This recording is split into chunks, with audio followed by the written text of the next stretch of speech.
Most office employees start their day by checking their email, myself included. This morning, thousands of Microsoft users worldwide couldn't because of a major Microsoft outage. Now, it's hard to say how many people were affected worldwide, but the number of complaints have gone down throughout the afternoon. Complaints about outages started as early as last night, but the numbers ramped up Monday between 6 a.m. and noon. Now, this outage affected everything from email to PowerPoint, even Teams.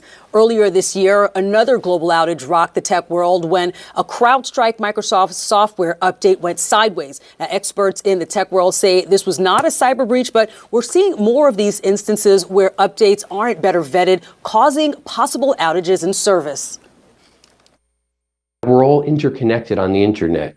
Microsoft used to buy software, you would install it from a CD or way back in the days on a disk, and you owned it, it was yours, and it was on your computer. Now, with the world of the internet, they remotely can check and see, have you paid your subscription? Hey, here's the latest push for software. So they're updating you. It's going back and forth. So it's constantly evolving the program. And they're getting better, but that means we're dependent upon a clean internet connection, that there's no cyber breach in the process, and there's no bugs or vulnerabilities that might be introduced by mistakes.